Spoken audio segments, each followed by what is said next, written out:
Heritage houses, vehicular, vernacular So next architectural. is the heritage houses and vernacular architecture. I will give the mic to my partner, Mamila. So this is the last house sa domain natin. Okay. So this is the heritage houses. First, the Cuesta Heritage. The house is 88 years old. This is now a working house and a commercial space. What is this? It used to be the house of the Japanese. No. It was taken from us by the Japanese and they used it as a hospital. Sudah gaya pamilya dah. So, for the heritage. Wala iba dati. 5. Thank you. Next. The Bendayan's house. This house is 62 years old. Masaman di ba ni Makaliwanag. Basta picture na. Ni Antinura niya sa lasta. Ay, Consider this as mabalin mag. thank you. 5. Sige pa. Next, we have the Teredos Lodging. So, it still looks with a little details, pero the house is still original. 1915. Okay. 5. This has a marker. First. Next. And of course, the Parantes Ancestral House at Luacan. Fun fact, this was where Emilio Aguinaldo slept and moved to Isabela. Okay, so heritage, yes. 5, yes. Do we have any more?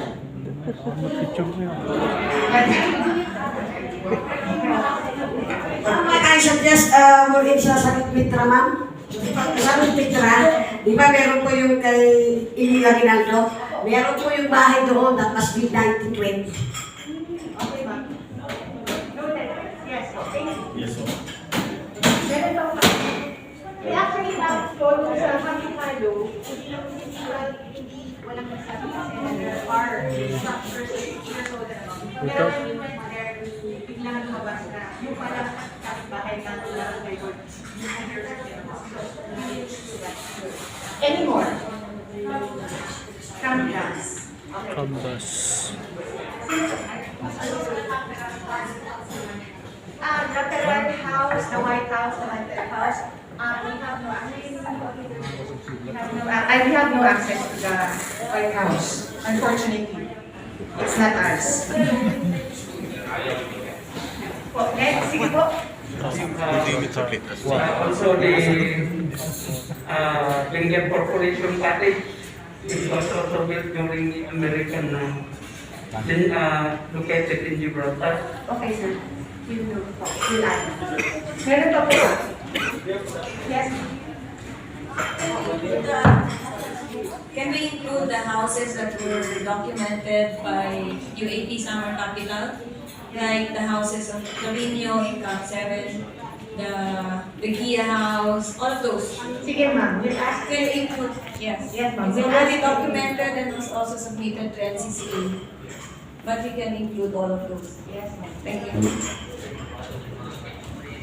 There's some old houses on Quezon here. I don't know if the house of Manuel Quezon is still there. So I think that should be there. Sige po, sir. We will. Yep. We have two clusters actually. Doon sa different fields natin, we have clusters po of houses. Nakita lang po namin, patapos na po yung contract namin. So, we wanted to add that to book 1. Unfortunately, we were short on time. Yung staff house niya, pagkakul tao, kasal dilo kami yung pagkakul. We know of someone na we can talk to para we have access there. Thank you po.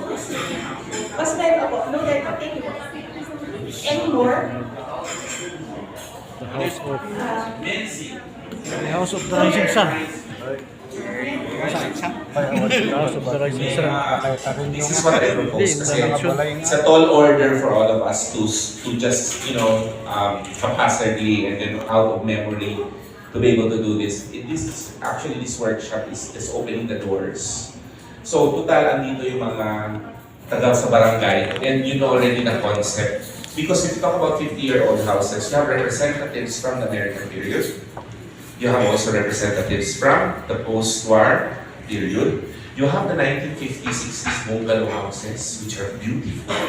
And 70s houses, pati na yung mga lodging houses, duplex, and apartments. Kasi buhay ang Baguio. And of course, kasama na ang hotels and lodging houses. Kasama. It's just too much for us to enumerate for this today. With of course, with the lack of time. So my suggestion is, sa mga barangay siguro, baka you can start and we can have this listing per barangay so that we have an identification. At least amuyo mo na ako niya dino. Yung dadong mga awan dito yung barangay, mapaliman siguro nga instruct lang the council na isurat nyo din houses and structures. Di problema lang, kasi uray kayat ni, kasi pangalingan na i-map, if the owners will not agree, then we have to respect, no? Pero sana kung meron kayo, this needs convincing. For example, sinasabi kanina na Manuel Luis Quezon House, that's something very important. So sana hanapin natin yung mga houses, lalo na yung houses na deal with a community heritage. When you say community heritage, there's a level kasi of houses. I might have an old house, but it's a family house, and that's accepted. But what if my old house was made into a hospital? The house is not just only about my house, but it becomes a heritage of a community. But if it becomes national in scope, all the more it should be mapped. That's the levels we're in.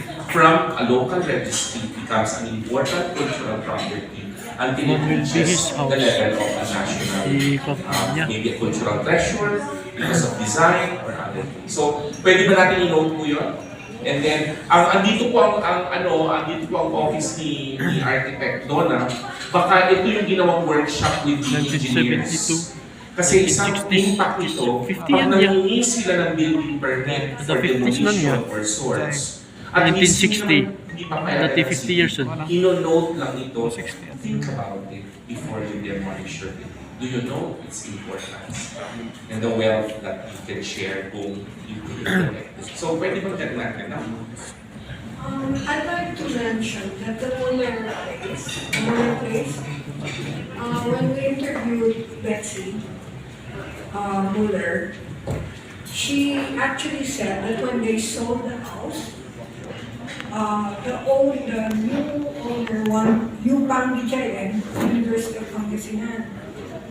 So they wanted to turn it into a branch, but the children of the new owner told their parents, no, you cannot destroy such a beautiful heritage house. So sometimes it comes from them that it should be preserved as a heritage place, and thus it stays a heritage place. Sige po, thank you. Especially for houses that will be converted into, sometimes mga kainan, karinderya. Pwede naman yun, adaptive reuse, pero at least we know the history.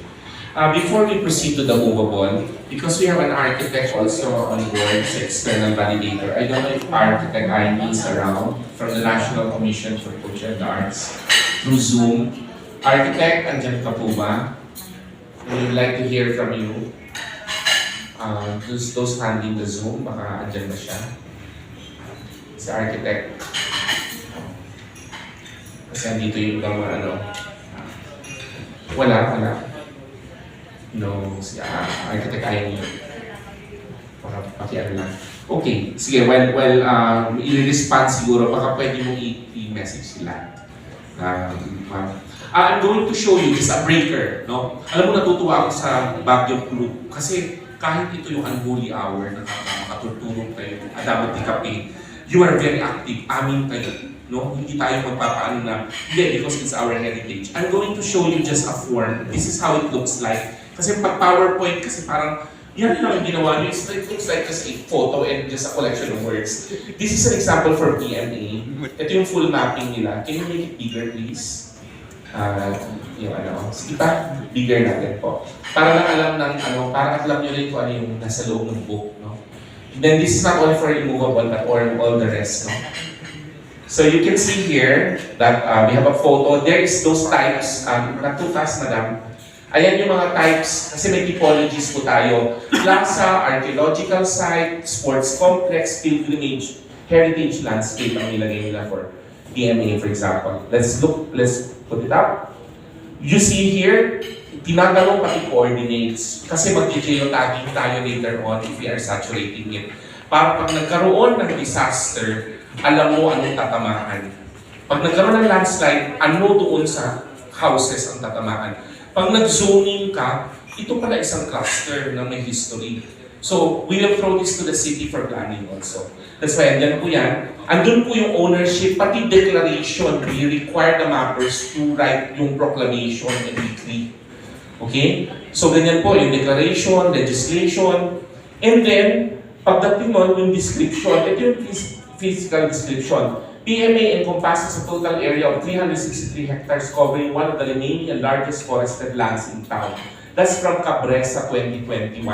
Baka kasi isipin nyo, nag-interview lang sila, we do secondary data, so there should be referencing. So we have an APA format for it, or Chicago style, para lang natin na hindi ito, that there should be a level of scholarly work kahit paano. We're not duplicating the universities, ang hirap talaga, is multidisciplinary. So there is a description of the pine trees.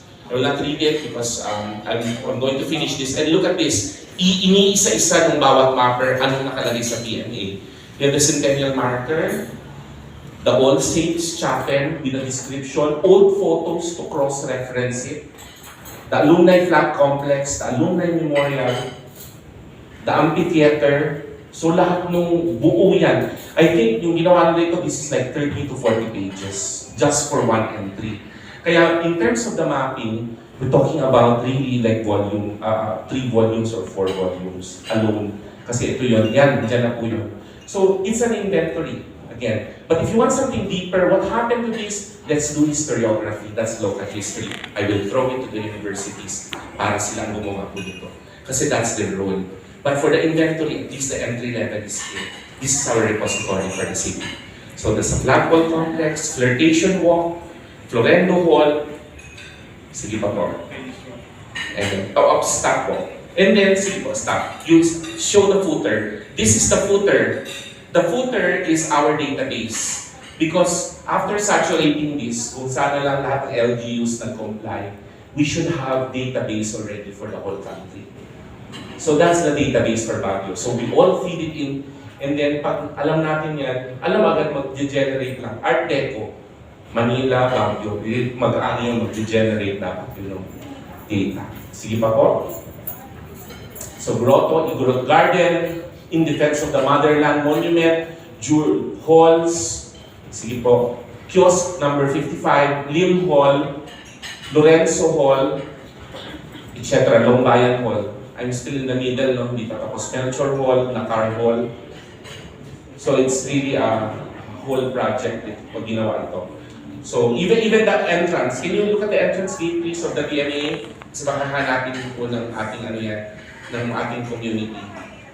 Sige pa po. Yun, that's it. That great thing there. Diba? That's the entrance to the PMA. Na yung nahanap yung arches ng iba. So we're also documented that. Sige pa po. So I'm 25 or 54 pages. No, so this is the whole in the memorial. This is still in the description, the St. Ignatius Chapel, or that is where people want to get married. Okay, so you have stories for that. The tree house, the view deck 1966, and then the Yak Hall. And this is the history of stop for the history of the site. Dito mahalaga yung entry reserve. Kasi yung unang nakalagay dito, the history of the PMA at Fort Del Pilar, the site of PMA was established on October 25, 1898. Pero what was it before? We need the voices of the elders.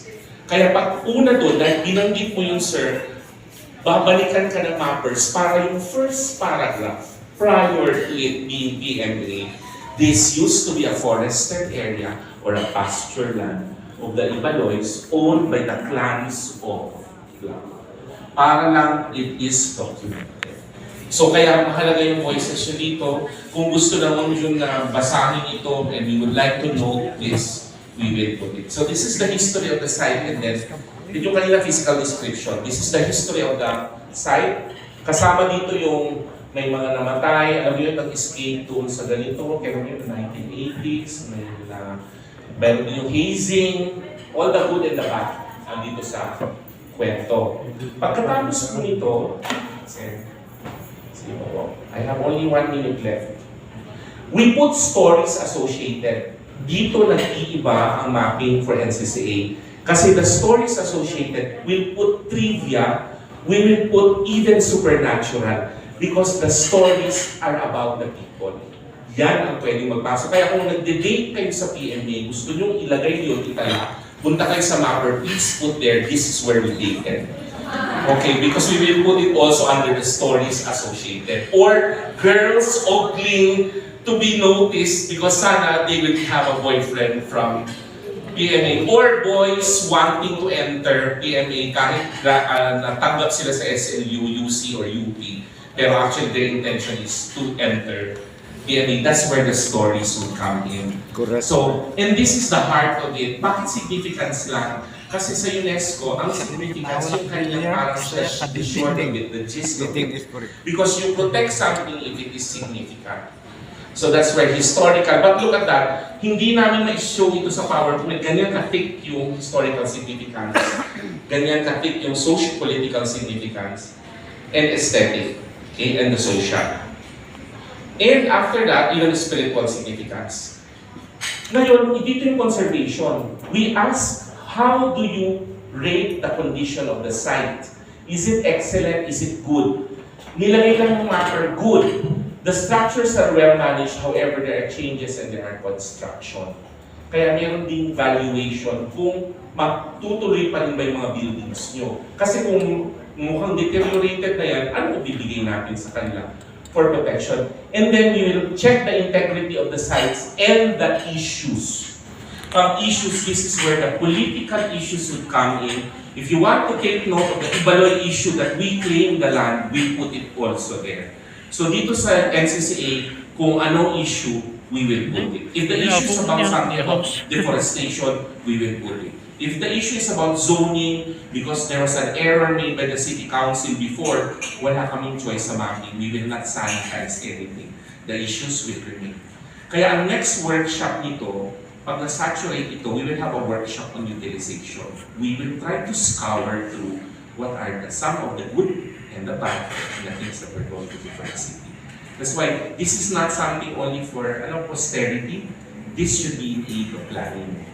Itong ginagawa ko natin. So ito yung conservation measure. We also ask them how do they conserve. And then the list of properties within the site. Sige po. So lahat po yan, including the years. Kung ano yung mga sites from 1961 up to the present. So andyan yung inventory. And including the plant, significant flora and fauna within the site. So lahat ng flora and fauna. Napamap ko sa kanila yung clock sana na nandun. Di ba meron tayong clock na mag-bloom yung flowers doon. Yan, lahat po yan. So at the end, we have of course the referencing. Skip ko na. Yan po ang references. So, ang references will be books, internet. So, that's how the whole full map will look like. So, let's give a round of applause to the mappers. And I'd just like to note that they're doing this for free now because their contracts have ended. And they're doing this for free. Present them. And what we're asking them to do, they will do it for free, lalo na pag sinabi yung first go. So I wish dito sila, Councilor Mylen and Councilor po to sana continue on. So at least you have an idea? Nakatulong ba ito? So kasi baka, kanina parang sabi ko, worry ko lang, baka nakikita nyo, ay PowerPoint lang naman yan. Ano yung picture book? Hindi po. Dito po talaga ay isang compendium.